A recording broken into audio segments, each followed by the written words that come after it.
Good day, senior high school students. Welcome to Understanding Culture, Society, and Politics.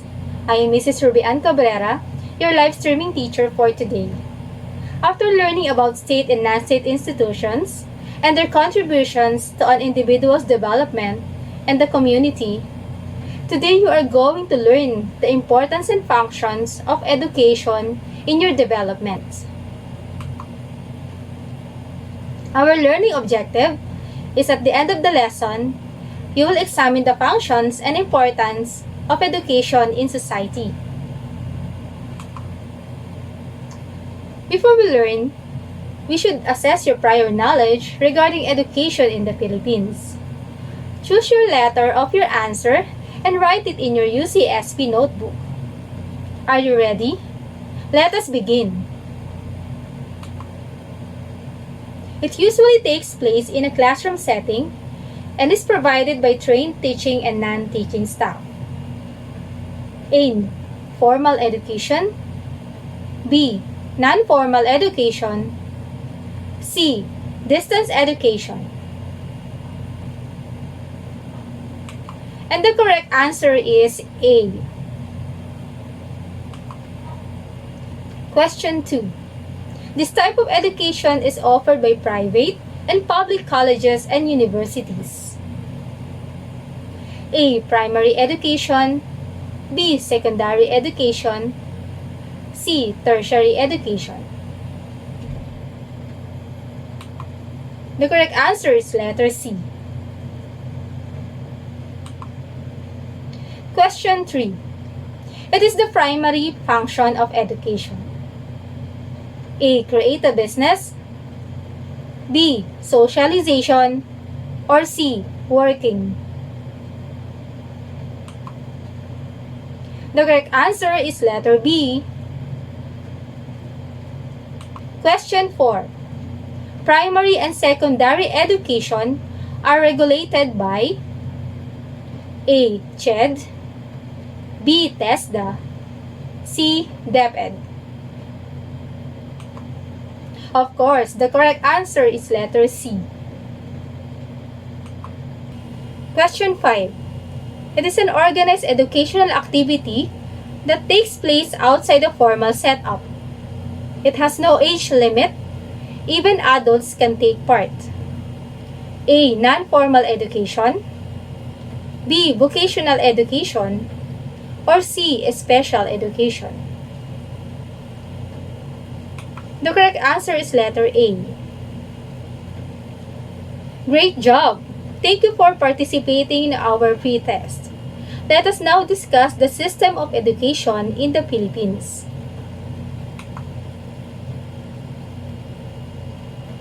What you are doing now at home, such answering activities, watching Valenzuela live, and attending online classes are part of education. Education is the social institution that formally socializes members of the society. It also refers to the process through which skills, knowledge, and values are transmitted from the teachers to the learners. And there are two types of education in the Philippines. These are formal education and non-formal education.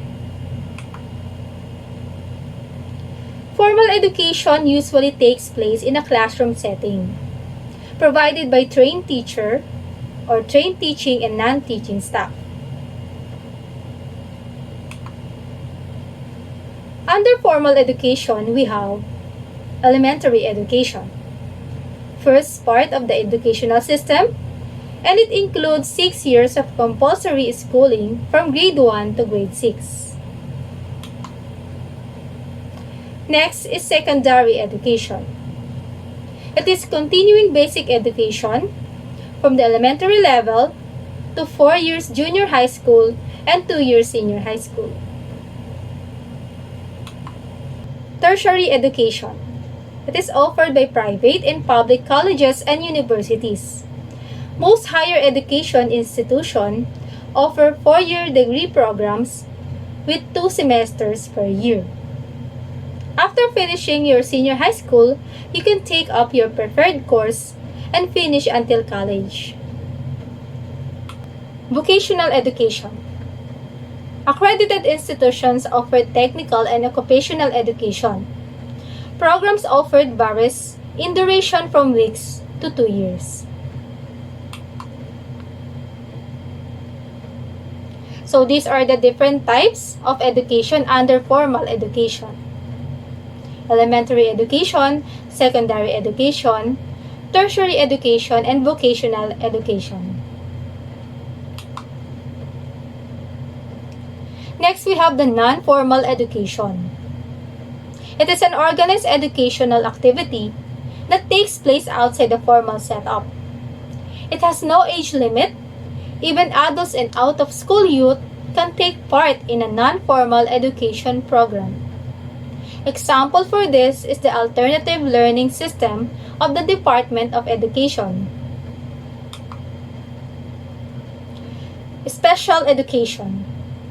Special education is the practice of educating students in a way that provides accommodations that address their individual differences, disabilities, or special needs. These are now the difference between the formal and non-formal education system. For the formal education, it is structured. There is progressive schooling, compulsory elementary, subject-oriented. It is done in the classroom setting, and it has uniformity and organized. While the non-formal is more on the life skills and work skills. It's socio-cultural, flexible, and done outside the classroom setting. Also offers for the adult learner and out-of-school youth learner. Formal or non-formal, it is an avenue where people acquire the knowledge needed in dealing with the demands of daily living. Education benefits not just the individual, but also the society in which they live. And education has two primary functions. One, develop a productive citizenry, and two, promote self-actualization. Productive citizenry. Education assists society in producing citizens that are well-informed, accountable, and capable. Citizens who strive and develop their talents and skills are considered productive. They are the people who make it possible for individuals and groups to achieve success. It is an idea that you as a learner can create opportunities to become productive. Self-actualization. According to Abraham Maslow hierarchy of needs, self-actualization is the ultimate level of human needs. Your self-fulfillment is through achieving your dreams and aspirations and reach the level of self-actualization. It is the realization of one's full potential, and individuals who experience intense joy and amazement are said to be self-actualized. Education as human right. Importance of education is connected to the idea that it is basic human right. Education must be free and compulsory, at least in the primary level. Then higher education and technical vocational education should be made generally available. The Universal Declaration of Human Rights states that everyone has the right to education.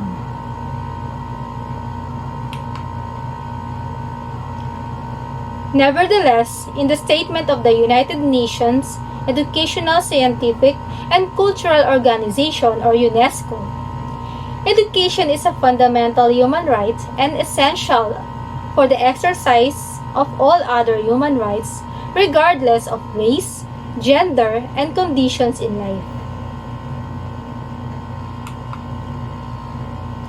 Also, in our 1987 Philippine Constitution, it is stated in Article 14, Section 1, the state shall protect, and promote the right of all citizens to quality education at all levels and shall take appropriate steps to make such education accessible to all. Education is one of the most affected sectors in the COVID-19 pandemic. The challenge now is to deliver quality education. It is the focus of every country. We all know that education is important. That is why even during pandemic, we are attending classes through blended learning. Education is a powerful tool for economically and socially marginalized people to use this to lift themselves out of poverty and achieve their life goals.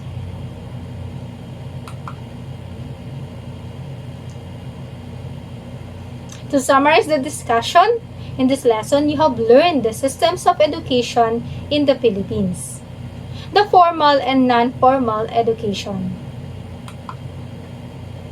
You learned that the main functions of education are to develop productive citizenry and to promote self-actualization. You have learned that even during this pandemic crisis, we can have quality education so that you can still develop the 21st century skills necessary for a lifelong development. And education is very important in our society as it is our basic human right. Let us now proceed to our short assessment. You may write your answers in your notebook. Read and understand the statement carefully. Write true if the statement is true. Otherwise, write false. Question 1. Mary is in her 7th grade, attends classes daily, and work hard to get good grades in all her 8 subjects. This situation falls under formal education. True or false? Okay, the correct answer here is true. Question 2. Vocational education refers to any educational activity which is not structured and takes place outside the formal system. True or false?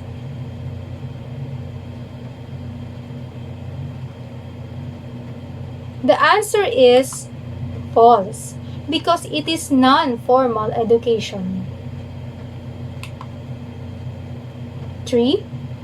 Productive citizenry refers to the idea that a person can create opportunities to become productive. True or false?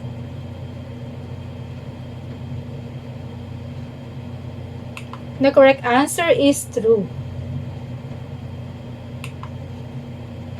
4. Education is basic human right, but due to pandemic, we need to stop learning. True or false? Of course, this is false because even if it is pandemic, our education must continue to produce learners with 21st century skills.